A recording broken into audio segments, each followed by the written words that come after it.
Hello everyone, this is Saurabh Sharma. Welcome to Vijayata IAS Academy. Let's start with the current affairs of today, and in this video we have this important topic of Sansad Adarsh Gram Yojana. The context is that a study commissioned by the Ministry of Rural Development has observed that the Sansad Adarsh Gram Yojana has not made any significant impact, and in the current format it is not achieving the desired purpose. So here in this context we have to look about the purpose of the scheme.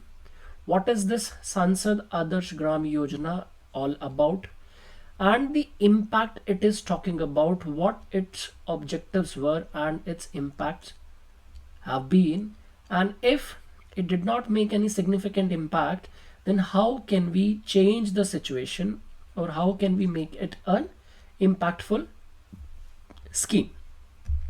So looking at this perspective, the Sansad Adarsh Gram Yojana, a village development project by the Ministry of Rural Development, important for your prelims, and it was launched in October 2014 on the birth anniversary of Lok Nayak Jai Prakash Narayan, the freedom fighter.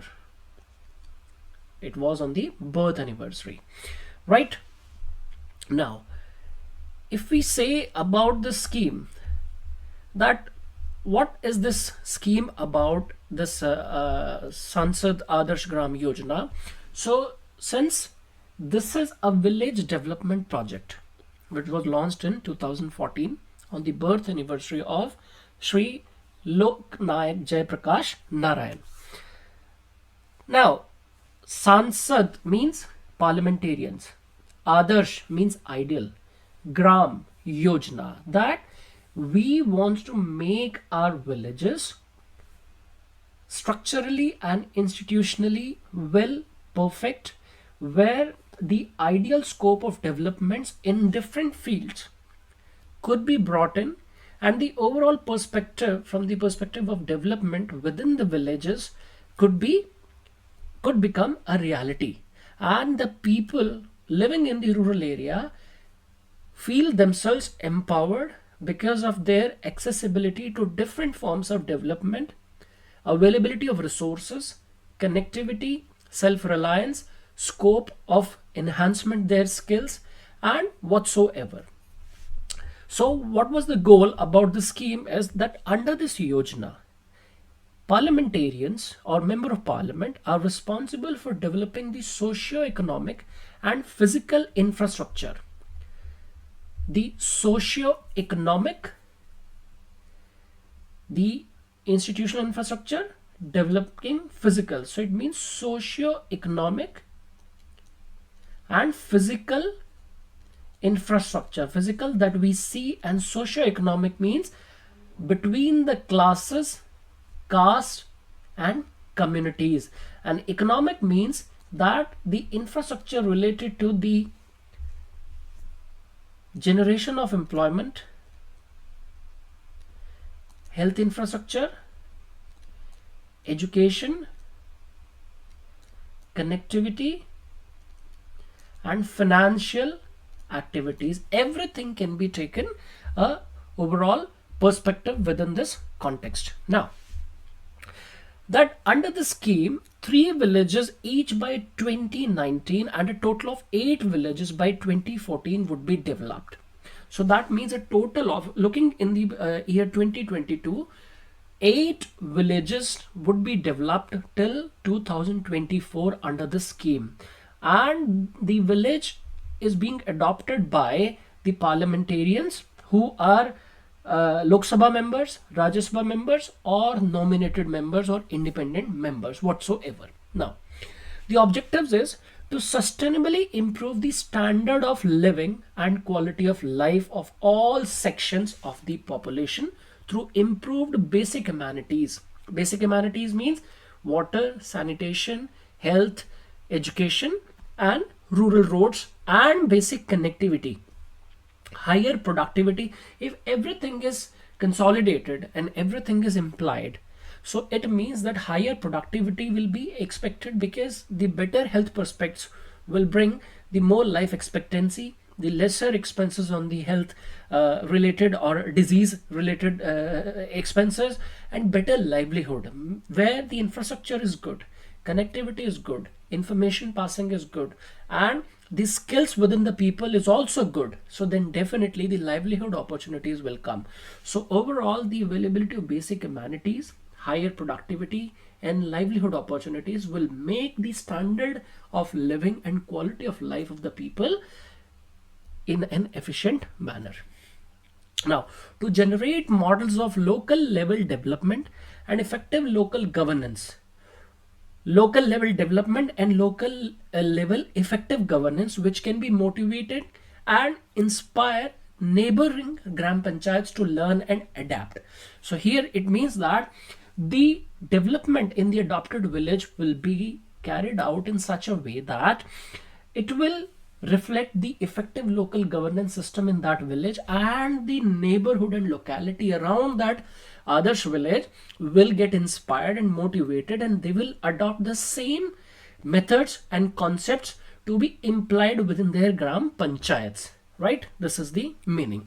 So it is like, understand in this way that it is kind of hub and spoke model being created, where you have given an ideal example, and by looking at that example, that prototype, the other villages are also developing by implementing the same schemes, the same ways, so that Adarsh village will be working as a case study, right? Now, to nurture the identified Adarsh grams as schools of local development to train other gram panchayats. This is what we have seen. Now, the process would be that the gram panchayats will be the basic unit for development, because in all the villages we have developed, will be basic unit of development. Now, Lok Sabha MP will adopt or will choose a gram panchayat from her own constituency where they are elected from. The Rajya Sabha can choose any gram panchayat within the district of the state from where they are coming. Nominated MPs can choose a gram panchayat from the rural areas of any districts in the country. So this is, you have to keep in mind, right? And the MPs engage with the community, facilitate the village development plan, and mobilize the necessary resources, particularly from corporate social responsibility and philanthropy. So that means that MPs will be the central connectivity point, where they will be facilitating the coordination between the different elements of this scheme, those are working in the rural areas. For example, village development plan, which is actually created by the gram panchayats at local level, and mobilize the necessary resources from the source of fundings like MP lads, the corporate social responsibility, and other, and that funds will be exercised based on the studies and suggestions by involving different stakeholders like Gram Sabha members, Gram Panchayat members, and the different philanthropists. They will also contribute according to their knowledge. For example, e-Chopal, the ITC initiative in the rural areas, is also making great changes or great development. Now, MPs also fulfill the critical gaps in the plan using the MP LADS, that means Member of Parliament Local Area Development Scheme funds. So here the funds will not be a problem, and here the coordination has to be there in different perspectives like personal, human, economic, and social. So as you can see on the screen here, if we see the Gaon Badhega Desh Badhega, this Transforming India hashtag, the Sansad Adarsh Gram Yojana, it is working in 4 different areas like personal, human, economic, and social. So for personal, the personal values, cleanliness, cultural heritage, behavioral changes, because here the individual concept is working, that all the individuals who are contributing to the holistic development through this within the gram panchayat or within the village, so that every individual should have the changes in their behavior, they should have respect for their cultural heritage, they should have great dedication towards cleanliness, and that's how the personal values will be developed.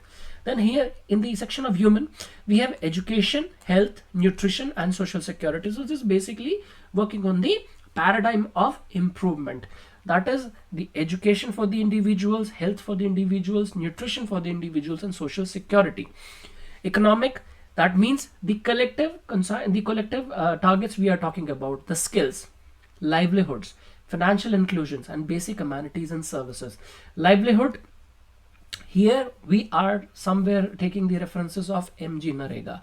Skills, that means the artisanship and the basic schemes we have to identify and recognize and certify these skills present in the individuals they might have been gathering or been receiving from their cultural members through generation to generation. Financial inclusion, that means opening the accounts under the Jan Dhan Yojana or bringing in more Bank Mitra, Sahkarita Bank, cooperative banks, RRBs, facilitations and their services to the doorstep entries of the villages.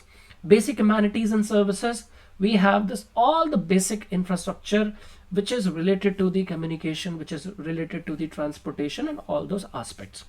Social voluntarism, that means we are talking about the inclusivity and the contribution from the individual perspective.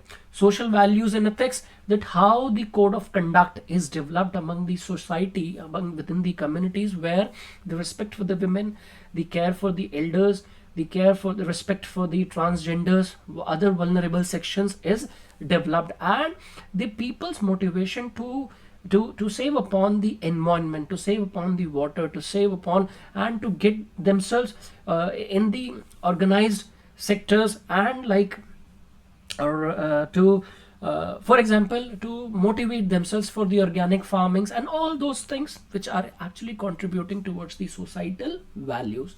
Social justice, here the inclusivity we are talking about, and all the communities are given fair share in their claims and in their gains. The good governance, this is what we are talking about. Good governance means like the timely delivery of services to the right person at the right time.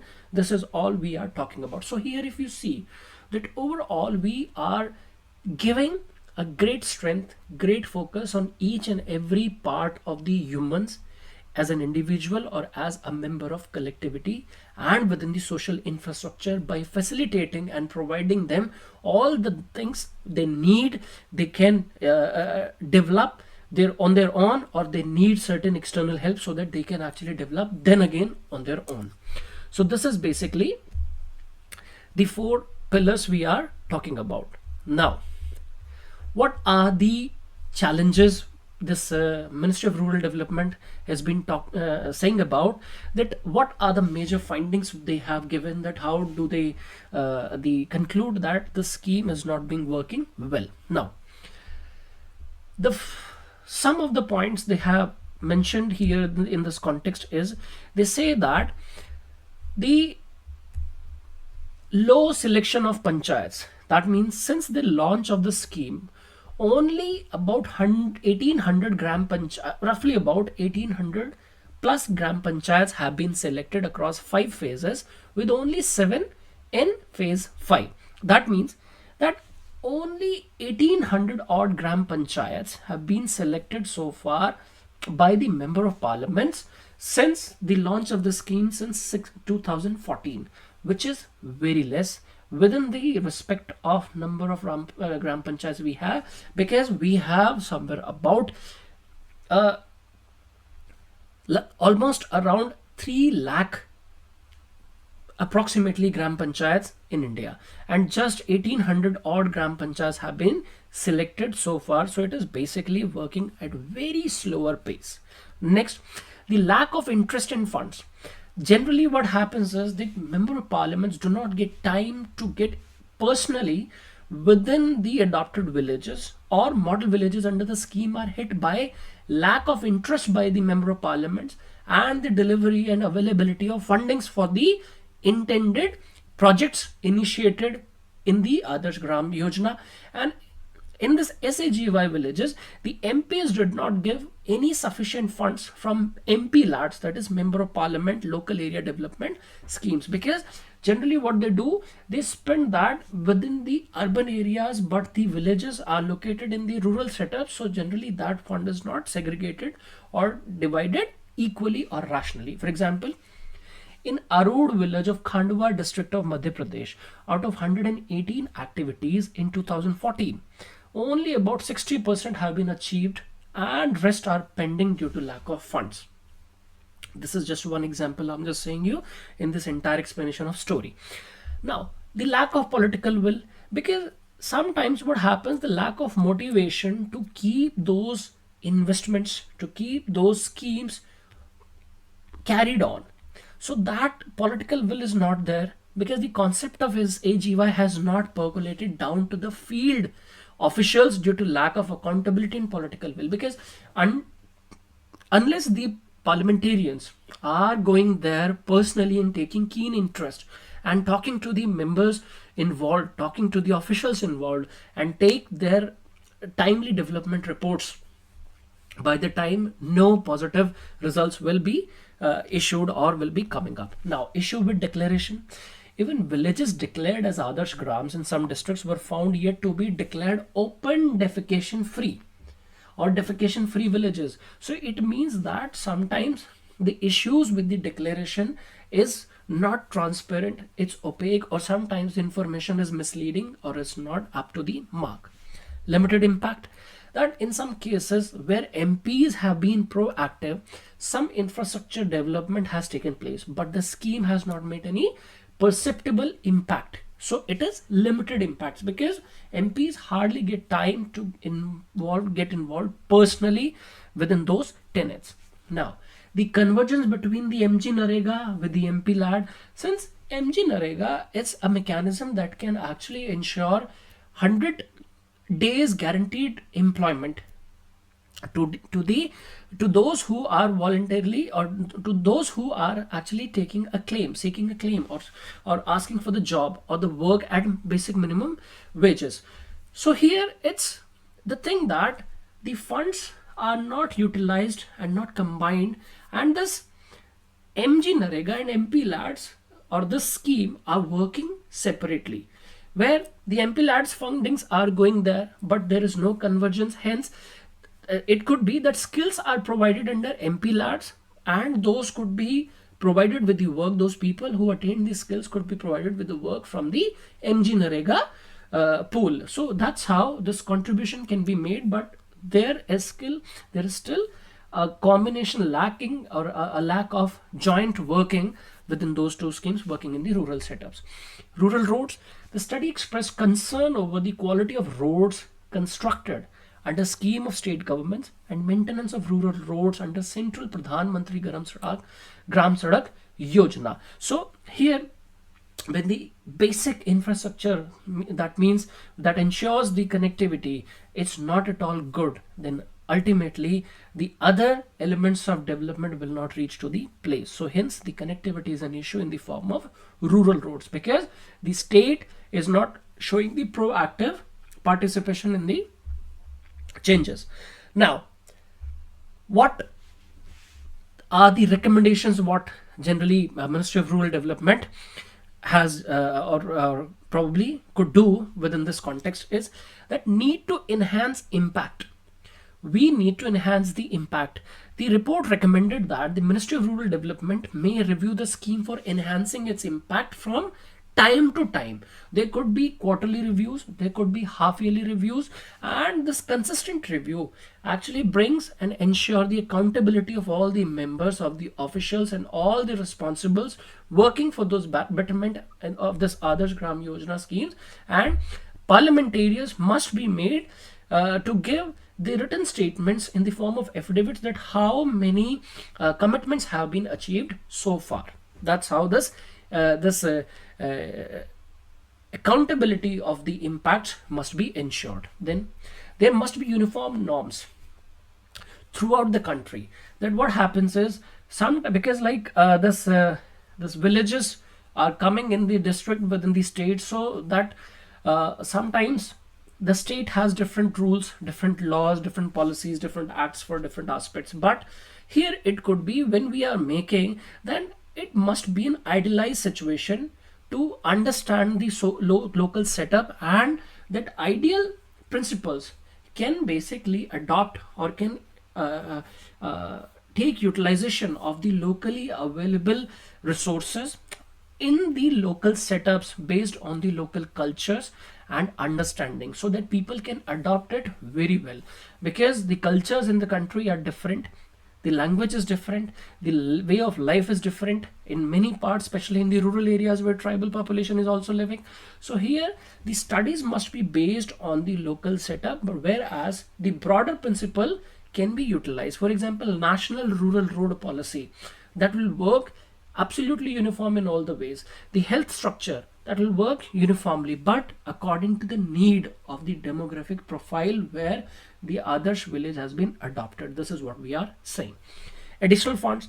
The center could examine if the Finance Commission can provide funds for maintenance of rural roads, as many states have requested that the center should share the cost of maintenance of the rural road, because it is all about the connectivity. If the transport and connectivity is not well developed, then there will be no point of ensuring that what has been the developmental outcome by investing amount within the scheme. So the connectivity in the form of road we need at utmost importantly aspect.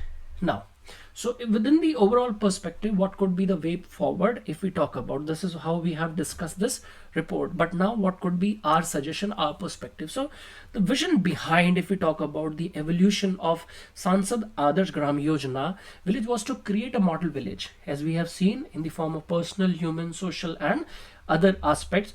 So this creation of model village is possible by ensuring convergence and dovetailing of schemes. That means we have to converge many schemes. For example, the schemes working in the health area, education area, social areas, the infrastructure areas, where we are talking about the skills area, MG Narega. So we have to make these stakeholders accountable, and we have to find out the minimum convergence zone where all the schemes can convert and make a better decision and with the better implementation, so that the proper implementation in a coordinated manner could be ensured. However, the seriousness required to achieve the motto is lacking. So it means that the motivation among all the stakeholders must be equal.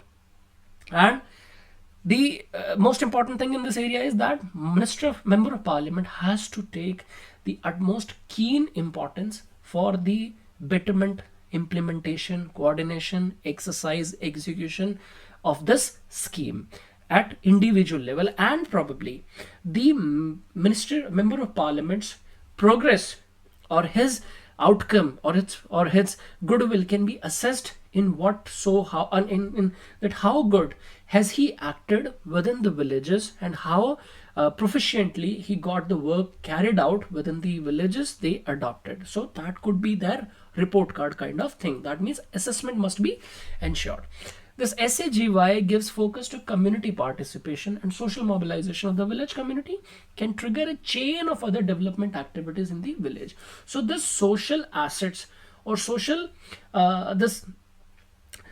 values we are creating, and this social base we are creating, so we can actually make this social audits possible within the area, so that people can report that how well the work is going. And the social audit where the people are actually assessing the level of developments is absolutely important. So it will be a two-way process, that development is coming from top, and here the receiving end, those people who are becoming the beneficiary of being the member of the Gram Sabha of that area or that village, are just ensuring and reporting the level of development has been taken progressively till that time. At the same time, the Ministry of Rural Development should ensure that the Sansad Adarsh Gram Yojana villages are dealt with the vision envisaged under the scheme and are not left behind. So here the regular assessment, regular report cards, regular interactions through the video conferencing, through the village panchayats, and first of all the communication has to set up so that the information can be passed on and can be collected from the areas. And here the dedicated officers should be given this authority and should be given this responsibility at the same time, that their duty, their objectives of their duties and their responsibilities is also to ensure the commitments made by the MPs for those Adarsh villages, that they are adhered to and they are being implemented accordingly. So this is about the Adarsh Gram Yojana, and this is how we can ensure the better implementation of the scheme.